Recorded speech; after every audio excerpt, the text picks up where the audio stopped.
Welcome to the Beyond Physio podcast, where we help you move, excel, and inspire others on your journey to your next level with knowledge and advice from experts and testimonials from our like-minded community. Welcome to the Beyond Physio podcast. I have on our show today Dr. Stephanie Logue, founder and owner of Simply OT. And Stephanie and I got to know each other from taking Burn Bootcamp in Cary. And it's been a lot of fun getting to know you and so many other great people in that class. So welcome to our show, Steph. Thank you so much, Dr. Jerry. It's been so much fun getting to know you too and starting to collaborate a little more. Excellent. And recently we had this back pain class, master class, that I think went really well and the reception was good. And it seems like a lot of people had good feedback to say about what they learned there and how they could keep their back safe, even as parents with young kids. And I think we went over a lot of cool exercises that everyone appreciated. Yeah, agreed. Yeah. Cool. Let's jump into it. So let's talk about, first of all, everyone knows physical therapy, occupational therapy, but I think sometimes people get confused on who does what. Can you go into some detail about what an occupational therapist does? Yeah, definitely. So what we do as OTs is we really focus on the person and what they need to do in their everyday lives. And we just look at what they need and want to do and focus on those occupations and what's meaningful to them. And if, say, somebody has an injury, then we focus on that to get them back to their daily life and their routine. Something that's really what I focus on a lot with pediatrics is basically, can they play? Can they socialize? Are they participating in their day at home with their family? Also, anything that's going on at school, are they struggling in that aspect? So us OTs really focus on that occupation. That's great. Having worked with different teams when I was working pediatrics as well and physical therapy, it was awesome to collaborate with OTs because I felt like they had a different knowledge base than we did. And I think the collaboration of us dealing with, not that you didn't deal with gross motor skills, but a lot of the emphasis that I remember from being a pediatric PT at the time was a lot of stuff that we did was gross motor focused. Whereas I felt with the OTs, there was a bit more fine motor, Mm-hmm. and there was other aspects to the care that you gave, which was actually towards the family too. Yes. OTs it's so important to collaborate, just like you said with PT, speech. I love Speech, yeah. collaborating with the different professions. It's a whole team approach. We have to collaborate.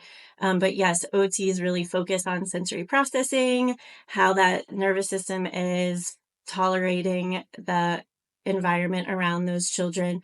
Also, fine motor. We do a lot of strengthening with fine motor and visual motor skills.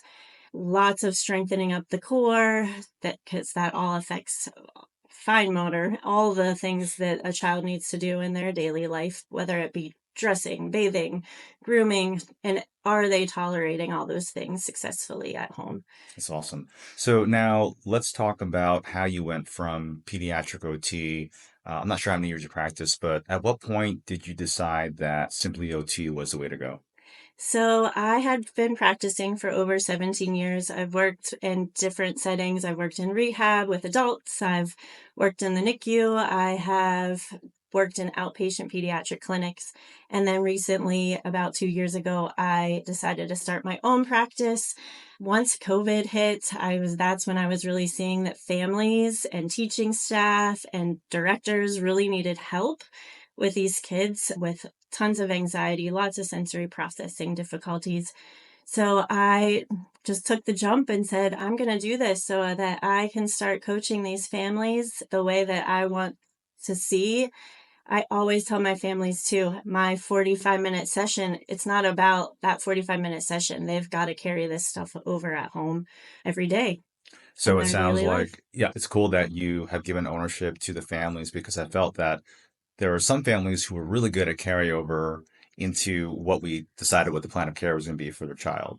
And then we had other parents who were either busy or maybe they were working and whatnot, and it wasn't as much of a priority, unfortunately. They almost gave us the power for that hour, if you Yeah, will. But yeah. then afterwards, there wasn't really much carryover. No, and you know what? To be honest, then it's really not worth that therapy session because what I have seen is it's so important for that carryover to be completed. Yeah, I fully agree, especially even now although I've seen pediatrics for many years, I've transitioned more into active runners, fitness athletes as over 30. And the interesting thing is that most of our clients are really good at carryover, and some of them are not. And we know that the ones who do what we ask them to do often get better faster. Do you Yep. find that to be the case in yours? Absolutely. Yep. And they make quick progress. And then it just becomes a life change, right? The Yes. family switches their mindset and starts working on these things, and they start catching on that this is helping their family as a whole unit. Yes. That's awesome. So, talk to us about what was going through your mind when you decided to make that jump into private practice on your own as an entrepreneur? Because I'll tell you, not most people could do that. And here you are, a seasoned clinician. You got 3 kids, devoted husband, got the whole thing, and now you decide to go for the plunge and open a business. Yeah, this has always been my dream. When I went back to get my doctorate, I knew in my head that this is where I was going to go, and that's been a goal of mine. So I decided to just take the plunge and do it. And that's what happened. I just did it. And now it's been going great, and it gives me more flexibility in my family. So it's been rewarding. I love that story. I have the fortune of having my wife at home with our girls, and now that they're older and grown, it's been cool, our relationship. But I have a lot of respect, especially for moms who take on that entrepreneurial hat or role, and also balance everything out that has to happen at home. Yep, it is definitely a balance. Yeah, we're gonna get into that in a little bit, but I want to know what Simply OT does that maybe other pediatric OT places don't do. I really take a family centered approach, really educate the family, like I said before. Also, I go out into the community and treat clients within where they're at and within their environment. So I am at multiple preschools around the Raleigh area. I also treat in homes, and then I've been able to really get out into the community, whether it be a pool or a little farm or just at the park. Any of those is just where that child is immersed in their environment and where the family is seeing the struggle. So that's been really neat, besides like an outpatient clinic where the client is coming to Right. them. So it's just a little different approach that I've been using. It's been super successful. I am at one preschool in the RTP area, and I see about 20 some clients Wow. just at that It's a lot. facility. And it gives me a chance to really educate the teachers, focus with the director on strategies for the school. And it's just been a really great opportunity. Now, with Simply OT, you've now partnered with other organizations and it's Hmm. become even larger, which is cool. Yeah. Can you tell us more about Farm Buddies and the other partners you've involved with to Yes. get this going? So I was collaborating with at my preschool with Caitlin, who is a speech therapist with Radiant Moments. And she really had this vision to start Farm Buddies. And she asked me, would you want to join? And like I said before, I just love collaborating. I love learning. That's what makes me a better Absolutely. physician or professional. So just constantly collaborating with people and learning has been such a big help. But she decided to partner with My Little Farmer, and that's out off of 751 towards Durham. And we are working together with a special ed teacher as well as another speech therapist. And the four of us have collaborated together to create this space for neurodivergent children and their families. So it has given us an opportunity to not only help the child and really try to engage them in the farm and exploration of the sensory Wow. stuff out there, but also has really formed a community for these families and has given them a safe space to I talk love about that. what they've been going through. Yeah. So tell me what impact do you think that this has had, and because you do take a family-centered approach, how this has really impacted the lives of the entire family versus just a child? And that's the biggest piece is these families have to care for children that are struggling. So it helps give them that kind of outlet as well. So we have at Farm Buddies, we'll break up and three of us will take some of the children, and then the other professional will sit and talk with the families, do education, have back and forth communication with other families so they can bounce off ideas. One of it, an example of our training is just on self-care, how important it is for these families to take care of themselves first so that they can then carry over the stuff with their children at home. That's really impactful. And I love the collaboration component here because I feel that for me as a business owner myself, the greatest joy that I have is being able to collaborate with people like you, other people who are like-minded, because I feel like the impact on the people that we're serving becomes even greater and amplified Yeah, versus yeah, just exactly. maybe the small pool of people that we can affect. Whereas if we collaborate with people who are on the same page, it just becomes magnified over time. Yeah, yeah, and just brainstorming. It's just been fun to incorporate the families into it too as we're developing it. What do they need? Yeah, exactly.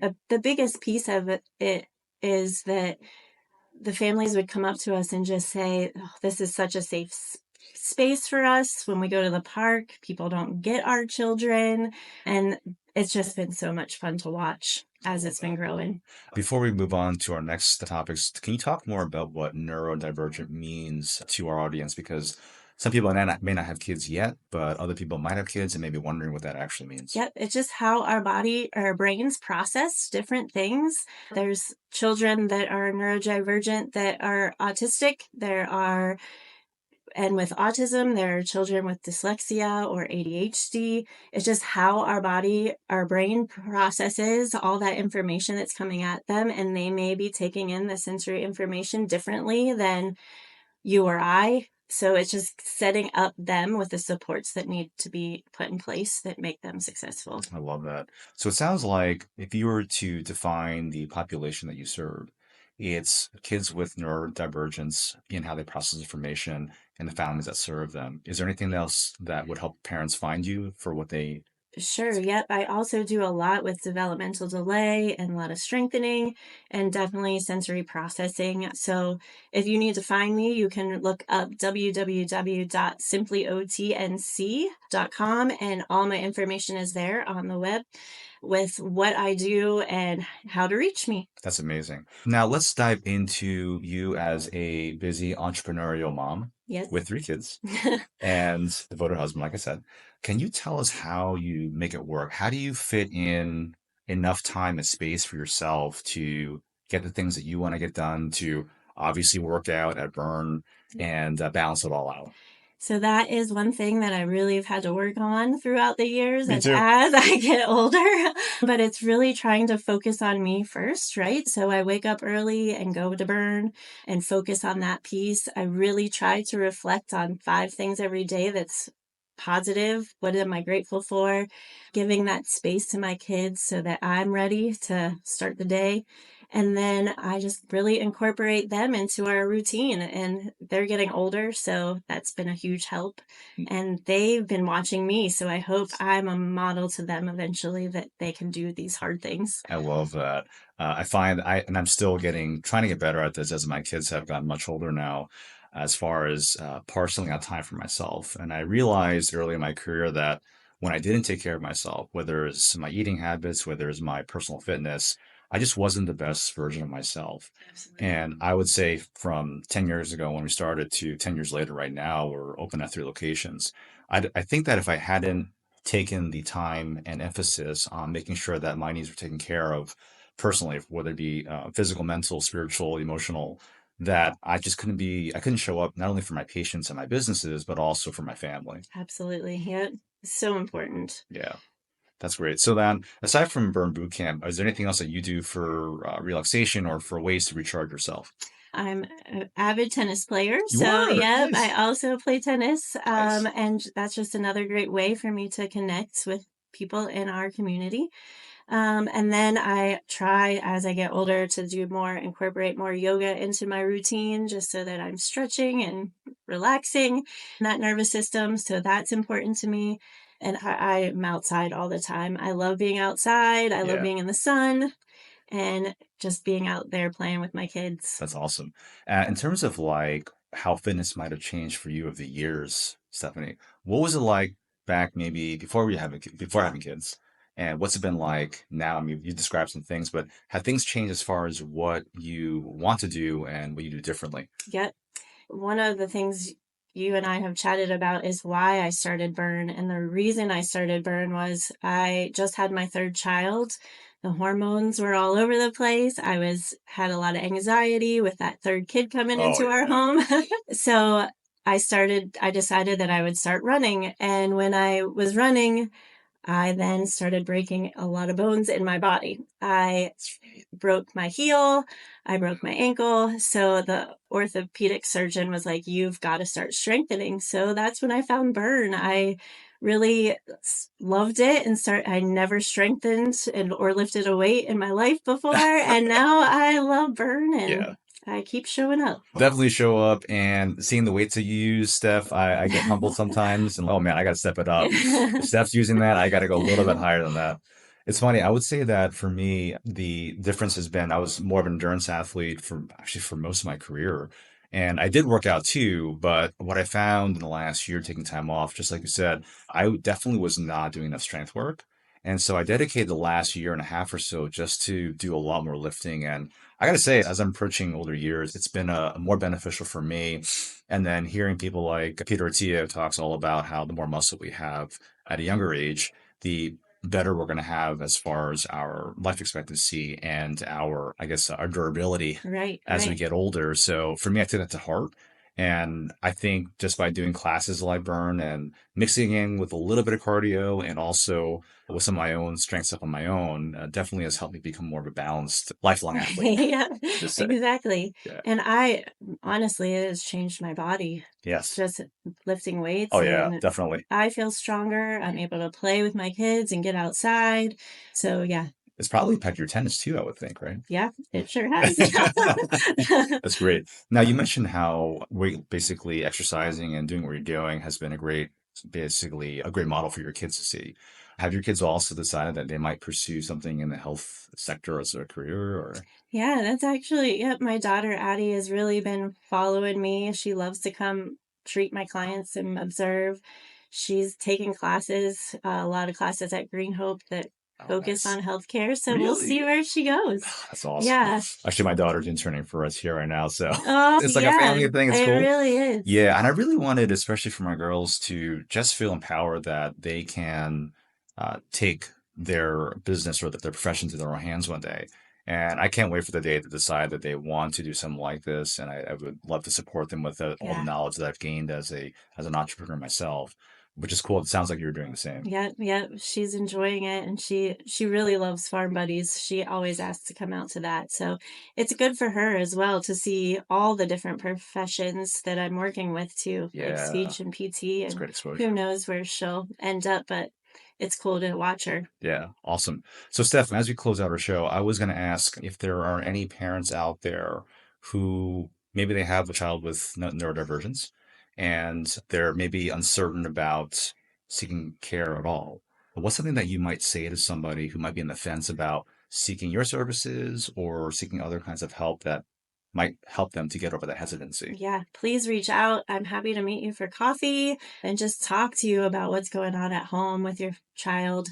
It's so important to just communicate and reach out for help because there's help out there. And it's what we have found is it's successful once they start this treatment process. Kids are making progress. I've had so many children that are successfully entering kindergarten and regular classrooms. All that OT and therapy is really helping. That's awesome. So it sounds like you help to restore hope Yeah, in I these hope so. families. Yeah, That it is sounds my like it. biggest goal. Yeah, absolutely. I would say in the same way we try to restore hope because out there a lot of people don't have options and they think that it's either going to be pills, injections, or surgery. But most of our clients, thankfully, when they come find us, they're on the verge of trying to consider those invasive modalities. But thankfully, most of the time, I'd say more than 80% of the time, we're able to help them avoid the blade and live a very fruitful and joyful life without having to go through that Yeah. process. And I think as therapists, you and I, my biggest thing is just we've got to keep moving our bodies, right? Yeah, big Like time. it's so important. And just the same thing with these kiddos, like to decrease anxiety and everything that they're going through at school and in their environments, just keep moving those bodies. It's so Yeah. important. I would say that in that same lane that you're talking about, when we can demonstrate that at home as parents, and we demonstrate exercise and how important movement is, as you and I both know, what kids watch their Yep, parents yep. do is much more impactful than what we say. And I see the benefit and see my kids now living an active lifestyle, going to the gym on their own. And I for love me, that. more than grades and all that kind of stuff, I'm very not Asian that way, but Yeah. like for me, it's if they can maintain a really healthy lifestyle, I think that's the foundation for everything. And everything will come along from that. And I know they're working hard and doing Absolutely, the thing, yeah. but for in this day and age where there are a lot of kids with anxiety, a lot of kids with unfortunate behavioral tendencies these days, I feel like this gives an outlet for a positive outlet for these kids to be able to get their frustrations out, reduce their anxiety, get their heart rates down. Yep, their And nervous system health yeah, is so important too. Just bombarding that sensory system instead of avoiding it. That's yes, another big thing. I think just within the last couple of years, families don't want to get their kids messy or all those types of things, but it's so important for their development and their absolutely.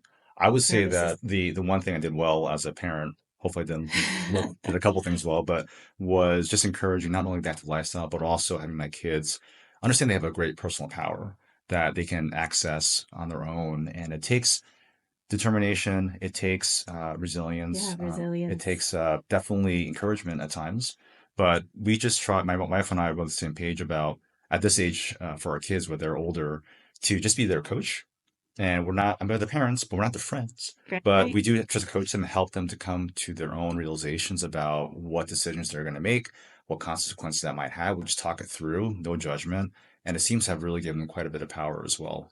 Yeah, I love that. I Yeah. love that. Cool. Steph, thank you so much No for problem. coming on our show. And I'm really looking forward to seeing how we can continue to promote Simply OT and continue doing things collaboratively together. Yes, me too. Thank you so much, Jerry, for having me. My It's been pleasure. great. Cool. Thanks so much for tuning into today's episode. It really does mean a lot to us. And don't forget to like, share, subscribe, or comment if you got at least one or two helpful insights or takeaways to help you get to your next level.